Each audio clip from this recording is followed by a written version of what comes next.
Let's welcome Good Chop and thank them for supporting Disturbed. Go to goodchop.com/disturbedpod120 and use code disturbedpod120 to get $120 off across your first 4 boxes. On the morning of August 1st, 1966, shots ring out from the observation deck of the clock tower on the University of Texas campus. It marks the infamous beginning of the modern era of mass shootings in America. You're listening to Stop the Killing podcast. Join us as we take you behind the crime scene tape to explain global mass shootings and mass attacks. I'm Sarah Ferris, but more importantly, this is Catherine Schweit, the former head of the FBI's active shooter program. I spent 5 years as the FBI's top executive looking for answers to the mass shooting crisis. I've been at the shooting scenes, I've traced heroic acts of bravery, and I've sat silently and listened to the heart-wrenching stories from survivors. Amongst this horror, there is hope. We all hold the key to stop the killing. You just need to know how to unlock the door. Download Stop the Killing and be part of the solution. Search Stop the Killing on Apple, Spotify, and all the usual suspects. This content may not be suitable for all audiences. Listener discretion advised.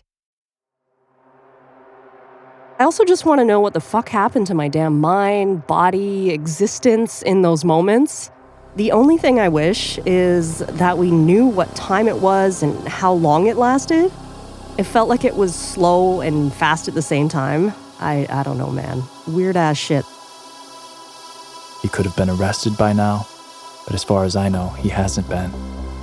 I'm not sure if he had any violent intent or not, but I hope I never have to find out.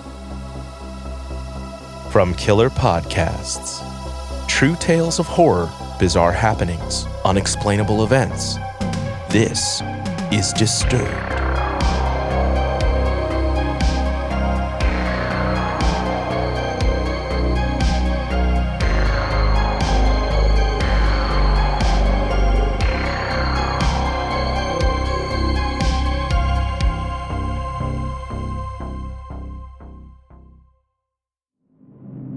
Hello, and welcome back to the show. This week, we're bringing you 4 true stories that will chill you to the bone. So sit back, listen closely, and dive into the horror. Our first story comes to us from Reddit user Creaky Tits. Narrated by Elizabeth Flood, we are confronted by an unreasonable request from an unreasonable interrogator. This week has been hectic. My 3 kids have the flu. The oldest was first, then my younger 2 caught it. After a visit to the clinic, I was heading to the CVS down the street from our house for their prescriptions. I decided at the last minute to drop my kids off at home with their dad so they could rest, and I could go inside the store to pick up some Pedialyte. I consider our neighborhood to be safe. I've taken walks after dark and never felt afraid. Most of our neighbors are older folks who have lived there over a decade. When I pulled up to the CVS, I parked on the side parallel to our street. It's darker on that side, but the entrance is right around the corner and well lit. There was a man standing outside. He walked in front of my car, and I could hear him talking, but my music was kind of loud. I figured he was on his phone or something. No real red flags yet. My husband called me as the man walked back toward the corner adjacent to the entrance. I got out of my car, still on the phone, telling my husband, yeah, kiddos have the flu, I'm picking up medicine at the CVS, etc. In a very pleasant voice, the man says to me, "Hey, I got a question for you. You know where Main Street is?" I, assuming he is asking for directions or the location of something, tell him I do. I'm still holding my phone to my ear. It's in a bright pink case, so I'm sure he could see it. Now this man is standing directly in front of me. There is a pillar and a trash can behind him. Around the corner is a propane cage and a red box against the store's wall. Getting past him would put me in arm's reach. Next, he asks for a ride there, to a homeless shelter. It's very cold outside and he doesn't want to freeze. I empathized with him, but said I couldn't. I offered to buy him gloves or a blanket and to ask if an employee in the store could assist in finding him a ride. This guy's face instantly changed to pure rage. Then right back to pleasant. Well, you know what happens to homeless people stuck outside. You're going to help me. It's right down the street. I'm standing there, unsure what to do. My husband is on the phone asking what's going on. I gently tell the man that I don't feel comfortable doing that and that I have the flu. I don't. And my husband is on the phone with me. I don't care about the flu. Now he's getting more angry and not moving away from my route into the store. I didn't want to turn my back on him to go back to my car, which was several feet away in the dark. While this guy is glaring at me, I decide to quickly walk past him. I had my mask from the clinic in my jacket pocket, so I pulled that out and held it in front of me while I moved towards the trash can. He looked disgusted, but kept telling me I needed to give him a ride. It's right down the street, he insisted. But I know where that street is, and it's not as close as he says. He tried to guilt me, and his words felt threatening, but he didn't actually threaten me verbally. Once I was around the corner, I rushed into the store straight to the pharmacy. My husband said he's calling the police. He heard the way the man was talking to me and said to stay in the store. My knees were shaking. I'm not usually the type to be so afraid when confronted. When I got to the pharmacy, I interrupted the pharmacist and a customer, apologizing, then told them what happened. The pharmacist sent the store manager out. Tall guy with a long beard, looked like he didn't take crap from people. The police had already arrived. The man was told to leave, which he did momentarily. He came back inside the store yelling obscenities and something about me. Now the store manager has told him to get the fuck out. He's trespassing on the property. The cop came back to talk to me and told me she has arrested him many times. He's loud and likes to yell at people, but he isn't violent. The pharmacist had me hiding behind the screen where they give vaccines and left the half door to the pharmacy cracked open in case I needed to get out of there. The cop had also told me this guy's first and last name, as did the store manager. Is that normal? The prescriptions are finally filled and I leave the store. The police parked next to my car to keep an eye on me.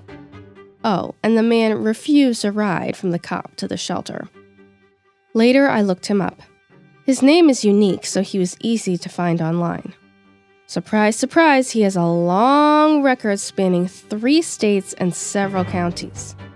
Tons of public intoxication charges, DWI, urinating in public, assault and battery, and indecent exposure. I also looked up the homeless shelter.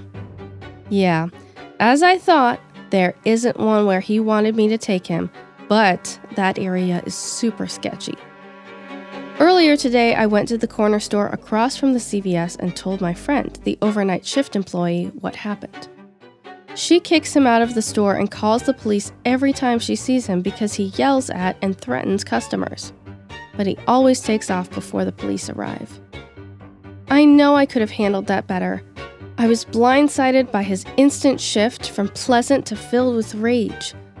Big thank you to the pharmacy team who kept me safe and the store manager for confronting the creep. They didn't have to do all of that. I'm thankful my husband recognized I was in an unsafe situation over the phone. This man is still out there, somewhere in my area. Our next story is a reminder that you can never really know people, and sometimes it's better that you don't. So I came across some information about an old friend that has left me, as the kids say nowadays, shooketh. I'd like to apologize in advance if I seem overly sarcastic. Humor is my defense mechanism. When I was an angsty teenager, I moved in with my mother and stepdad to escape a less than desirable situation. Because of the move, I was enrolled in a new school. This school was located in one of the sketchiest neighborhoods in the city. Everyone who resided in that area was relatively low income, my family included. We had a rec center near the school that was a hotspot for, let's call, undesirables. Primarily teenage boys who would wander over from the nearby high school to catcall girls walking by. Lunchtime was my favorite. I absolutely loved going outside for chow and having sweaty teenage boys asking for the nasty. Anyway, during my time at my shitty school, I made an array of friends. And there was one person who became my best friend. Let's call her Blondie. She and I didn't have the healthiest of relationships in hindsight. I was a people pleaser, and she took advantage of that.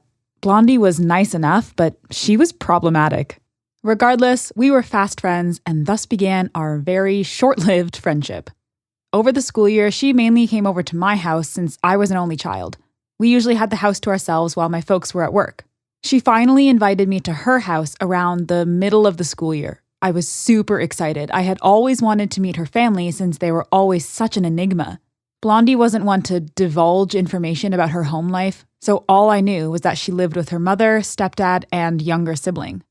I'm unsure if she was embarrassed or didn't care to share, but I finally had the honor of meeting them, and honestly, her family was amazing. They were kind and treated me very well. Not to mention that her stepdad was a phenomenal cook, the best spaghetti and meatballs I've ever had. After that, I started going to her house more and more and really enjoyed it.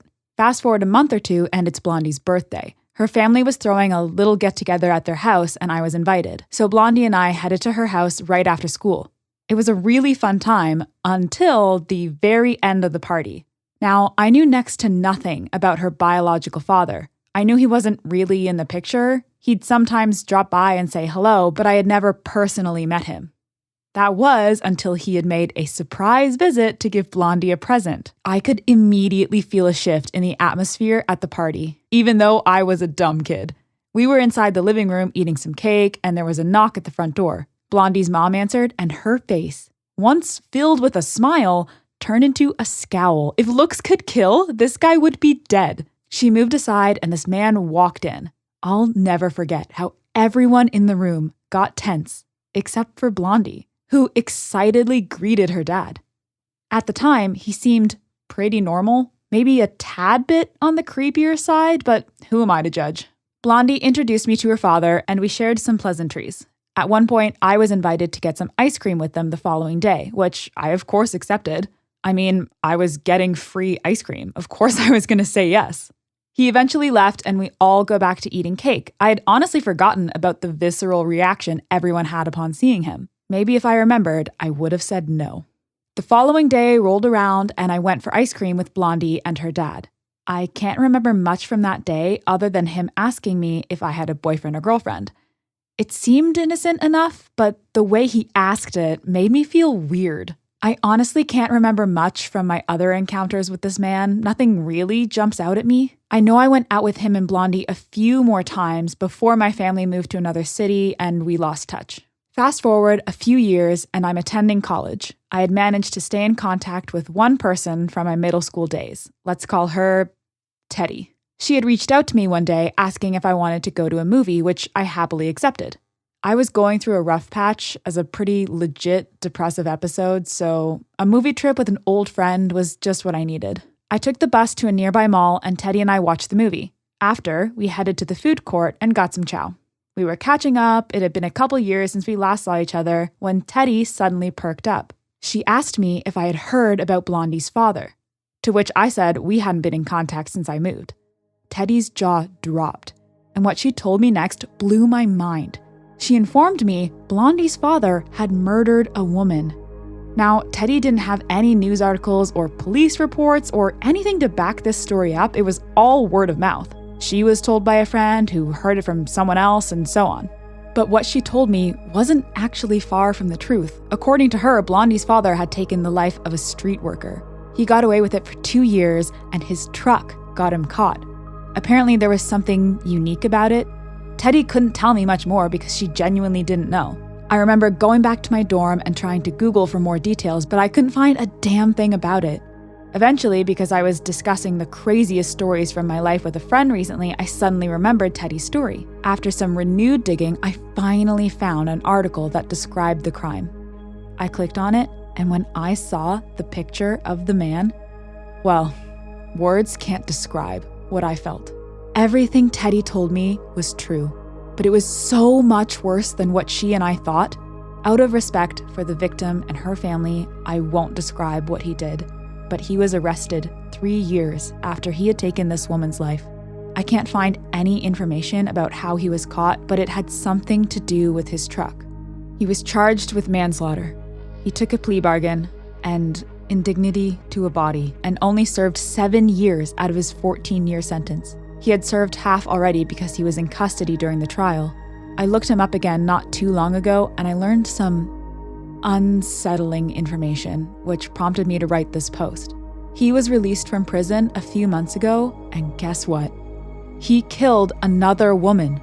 From what I've read, it had similarities to the other murder he committed, but this time around, he's been charged with second-degree murder and indignity to a body. There's not a lot of information about the second woman, but both of his victims were mothers, and they were both cruelly taken from this world. I still can't wrap my mind around all of this. I met a monster. I was best friends with his daughter. I don't think I was personally in any danger, but the fact I met someone capable of such heinous crimes, it scares the living shit out of me. I can't even begin to imagine how Blondie must have felt after learning of her father's crimes. You're listening to Disturbed. We'll be right back. Hello, this is Dr. Grande, the host of True Crime Psychology and Personality. On my podcast, I explore and explain the pathology behind some of the most horrendous crimes and those who commit them. We discuss topics like narcissism, psychopathy, sociopathy, and antisocial personality disorder from a scientifically informed perspective. What is a narcissist? How do you spot a sociopath? What signs can you look for to protect yourself from these dangerous personalities? It's not just about the stories, but also the science and psychology behind them. So if you're interested in true crime or mental health, I'd encourage you to give my show a listen wherever you get podcasts. How about it, everyone? You ever get that craving? I'm not the wolf man, but I'll be damned if I don't start howling for a good cut of steak. But going to the butcher that often, in this economy? Today's sponsor, Good Chop, is a lifesaver. Good Chop offers fully customizable boxes of high-quality meat and seafood with no antibiotics or added hormones, delivered to your door on your schedule. Go to goodchop.com/disturbedpod120 and use code disturbedpod120 to get $120 off across your first 4 boxes. I made the salmon and shrimp recently and was blown away at the quality of the seafood and at a truly impressive price point. Included in our box was fresh ground beef and delicious steaks to round out the healthy protein needs for a whole week for a whole family. And I can't wait to try all the other sustainable and wild-caught seafood: salmon, Pacific cod, scallops, shrimp, and more. The products are vacuum sealed and frozen at peak freshness, so even if we don't finish, we can stock our freezer and cook whenever we want. Go to goodchop.com/disturbedpod120 and use code disturbedpod120 to get $120 off across your first 4 boxes.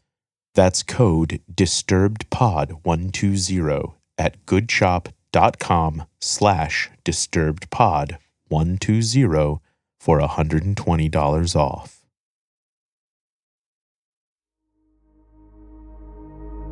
Welcome back to the podcast. Our third story features narration by Dan Groh and sounds like a scene straight out of a horror movie.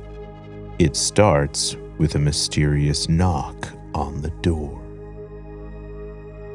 Last year, I moved to another city after finishing high school. I assessed several colleges and decided on one that would have me move roughly 3 hours. I found an apartment where I would be able to live without roommates and that was in a safe part of town with reasonable rent. It was close to some attractions in the city, which was an added bonus to me as it would still allow me to have a reasonable social life. For the first 4 months or so, it was great. There were absolutely no problems or safety concerns of any sort, and I managed to become good friends with a guy who studied at the same college as me. He coincidentally lived around 5 minutes away from me, so we would often hang out at each other's place. One night, just as winter started, he called me over to play video games and hang out. We had a pretty chill night, drank a few beers, had a good few laughs, and enjoyed ourselves. At around 1 a.m., we decided to call it a wrap and I headed home to my apartment. When I got home, I decided to head out to the balcony that overlooked the entrance of my building and smoke a cigarette. I vividly remember looking around and seeing absolutely nobody. It was a cold winter night. And it wasn't the weekend, so understandably everybody was at home. Besides the usual car or two passing by, it was dead quiet.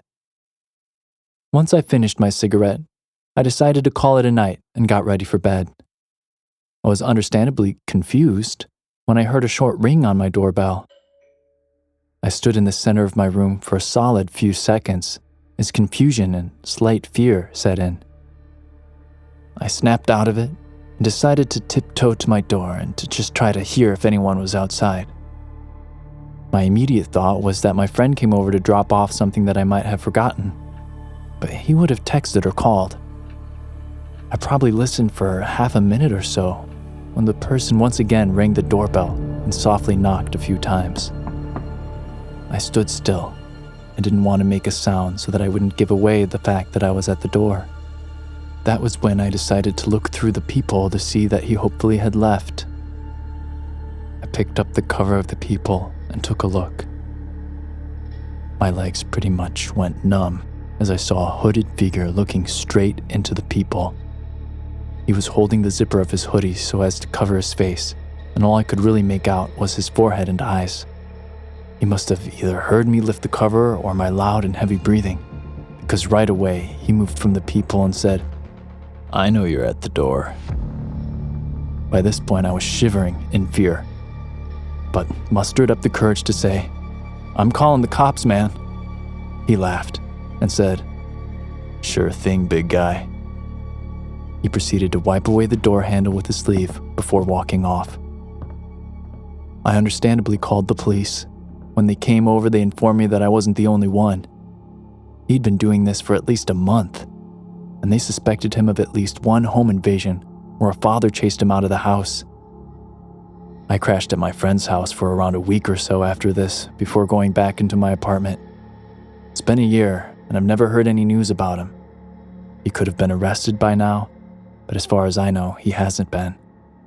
I find it more likely that he simply moved to a different area.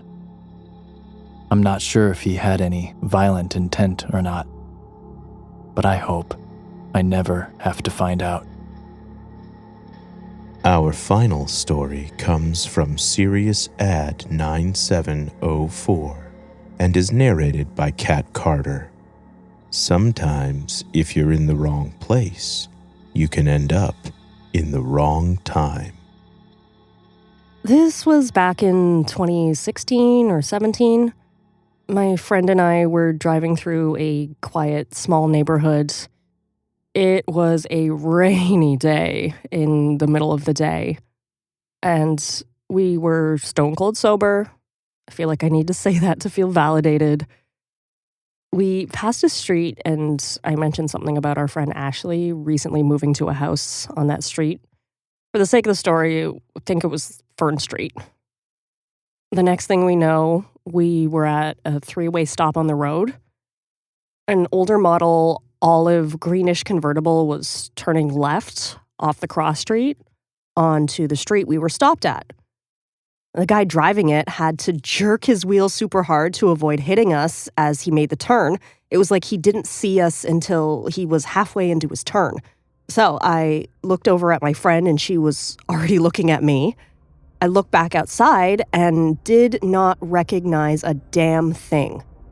It was now a sunny day. Our entire surroundings were completely unfamiliar. My friend was like, "I'm scared. Where are we?" And I kept asking her the same thing.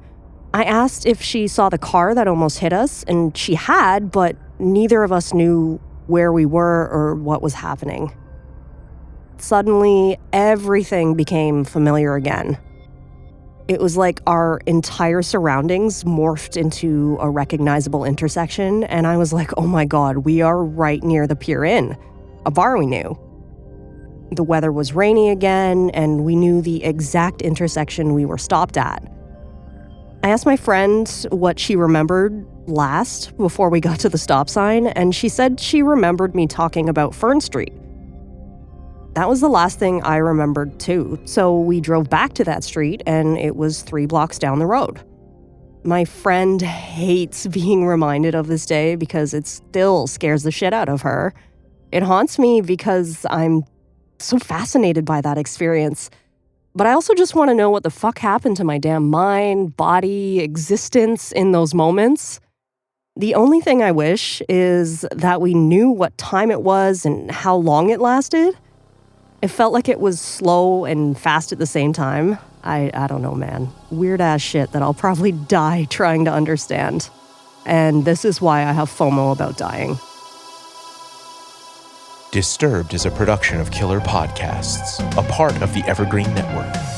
For more paranormal and true crime shows, visit killerpodcasts.com. Follow our social channels @Disturbed Podcast on Instagram or Disturbed_pod on Twitter. If you enjoyed the show, please consider subscribing and reviewing on your favorite listening platform. Share your own true horror story at disturbedpodcast.com. Music by Epidemic Sound and Carl Casey at White Bat Audio. Our producers are Noah Fouts and Elizabeth Flood. Our audio engineer is Nathan Corson. Executive producers Bridget Coyne and Gerardo Orlando. Till next time, stay safe out there.